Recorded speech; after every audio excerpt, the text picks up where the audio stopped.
ಪಂಚಾಯತನ ಪೂಜೆ ಎಂದರೇನು, ಇದನ್ನು ಯಾರು ಪಾಪ್ಯುಲರೈಸ್ ಮಾಡಿದ್ರು, ಮತ್ತೆ ಯಾವ ಯಾವ ದಿಕ್ಕಲ್ಲಿ ಯಾವ ಯಾವ ಶಿಲೆಗಳನ್ನ ಇಡಬೇಕು ಅಂತ ತಿಳಿಸ್ಕೊಡ್ತೀನಿ.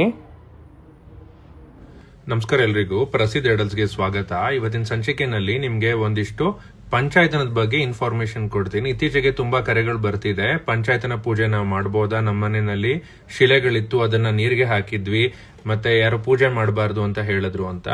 ಸಾಮಾನ್ಯವಾಗಿ ಪಂಚಾಯತ್ನ ಶಿಲೆಗಳು ಷಣ್ಮತವನ್ನ ಸೂಚಿಸುತ್ತದೆ. ಅಂದ್ರೆ ಯಾರ್ಯಾರು ಷಣ್ಮತ ಅಥವಾ ಗಣಪತಿಯನ್ನ ಇಟ್ಕೊಂಡಿರ್ತಾರೆ ಅವ್ರಗಳೆಲ್ಲ ಪಂಚಾಯತನ ಪೂಜೆ ಮಾಡ್ತಿದ್ರು ಅಂತ ಅರ್ಥ. ನೀರ್ಗೆ ಹಾಕೋ ಅವಶ್ಯಕತೆ ಇಲ್ಲ, ಯಾರು ಬೇಕಾದ್ರೂ ಪೂಜೆ ಮಾಡಬಹುದು. ಯಾವ ಸ್ಥಾನದಲ್ಲಿ ಇಡಬೇಕು ಅಂತ ನೋಡ್ಕೊಂಡು ವಿಷ್ಣು ಪಂಚಾಯತನ ಇಲ್ಲ ಶಿವ ಪಂಚಾಯತನ ಅರ್ಥ ಮಾಡ್ಕೊಂಡು ಅದ್ರ ಪ್ರಕಾರವಾಗಿ ಪೂಜೆ ಮಾಡಿದ್ರೆ ಆಗತ್ತೆ. ತುಂಬಾ ಸುಲಭ, ಸಿಂಪಲ್ ಆಗಿ ಒಂದು ಅಭಿಷೇಕ ಮಾಡಿ ಪ್ರಾರ್ಥನೆ ಮಾಡ್ಕೊಂಡು ಹೂವ ಇಟ್ಟು ನೀರು ಅಥವಾ ನೈವೇದ್ಯ ಕೊಟ್ಟು ದೇವರಿಗೆ, ತದನಂತರ ಧೂಪ ದೀಪಾದಿಗಳನ್ನ ಮಾಡ್ಕೋಬಹುದು. ಇದನ್ನ ಯಾವ ತರ ಇಡಬೇಕು ಅನ್ನೋದು ಇಂಪಾರ್ಟೆಂಟ್. ಮತ್ತೆ ಇದರ ಇತಿಹಾಸ ತಗೊಂಡ್ರೆ ಚಂದ್ರಗುಪ್ತ ಮೌರ್ಯನ ಕಾಲದಿಂದ ಹಿಡಿದು ಕುಶನ್ ಎಂಪೈರ್ ವರೆಗೂ ನೀವು ಪಂಚಾಯತನಗಳನ್ನ ನೋಡಬಹುದಾಗಿದೆ. ಕಂದಾರಿಯ ಮಹಾದೇವ ದೇವಸ್ಥಾನ ಅಥವಾ ದಶಾವತಾರೇಶ್ವರ ದೇವಸ್ಥಾನ ಅಥವಾ ಭುವನೇಶ್ವರದಲ್ಲಿರುವ ಇನ್ನಿತರ ದೇವಸ್ಥಾನಗಳು ಮತ್ತೆ ನಾಂದ್ ಅನ್ನೋ ಜಾಗ ರಾಜಸ್ಥಾನ್, ಇಲ್ಲೆಲ್ಲ ನಿಮ್ಗೆ ಪಂಚಾಯತ್ನ ಶಿಲೆಗಳು ಕಂಡು ಬರುತ್ತೆ.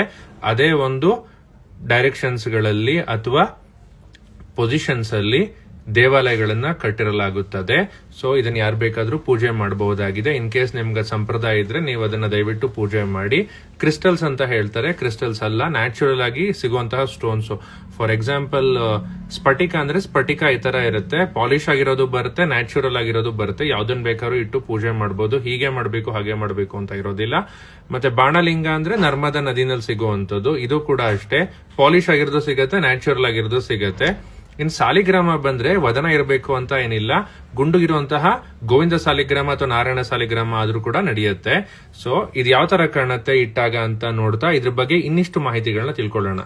ಪಂಚಾಯತನ ಪೂಜೆಯು ಹಿಂದೂ ಧರ್ಮದ ಸ್ಮಾರ್ತ ಸಂಪ್ರದಾಯದಲ್ಲಿನ 5 ಪ್ರಮುಖ ದೇವತೆಗಳು ಶಿವ, ವಿಷ್ಣು, ದೇವಿ, ಸೂರ್ಯ, ಗಣೇಶ ಏಕಕಾಲಿಕ ಆರಾಧನೆಯಾಗಿದೆ. 8ನೇ ಶತಮಾನದಲ್ಲಿ ಆದಿಶಂಕರರು ಪರಿಚಯಿಸಿದ ಈ ಪೂಜೆಯು ಪಂಚಭೂತಗಳನ್ನು ಪ್ರತಿನಿಧಿಸುತ್ತದೆ ಮತ್ತು ಮನೆಗಳಲ್ಲಿ ಸಕಾರಾತ್ಮಕ ಶಕ್ತಿಯನ್ನು ಹೆಚ್ಚಿಸಲು ಪ್ರತಿದಿನ ಮಾಡಲಾಗುತ್ತಿತ್ತು. ಪಂಚಾಯತನ ಪೂಜೆಯು 5 ತತ್ವಗಳಾದ ಭೂಮಿ, ಅಗ್ನಿ, ಆಕಾಶ, ವಾಯು ಮತ್ತು ಜಲವನ್ನು ಪ್ರತಿನಿಧಿಸುತ್ತದೆ. ವಿಗ್ರಹ ಪೂಜೆಗಳೆಲ್ಲ ಬರೋದಕ್ಕೆ ಮುನ್ನ ಇದೇ ತರಹ ಶಿಲೆಗಳನ್ನು ಪೂಜೆ ಮಾಡಲಾಗುತ್ತಿತ್ತು ಮತ್ತು ಇದು ತುಂಬಾ ಪ್ರಾಚೀನ. ಶತಶತಮಾನಗಳಿಂದ ಈ ಪೂಜಾ ಪದ್ಧತಿ ಬಂದಿದೆ. ಸುಮಾರಷ್ಟು ಮನೆಗಳಲ್ಲಿ ಈಗಲೂ ಕೂಡ ತಲತಲಾಂತರದಿಂದ ಬಂದಿರುವಂತಹ ಪಂಚಾಯತನ ಶಿಲೆಗಳು ಲಭ್ಯವಿದೆ.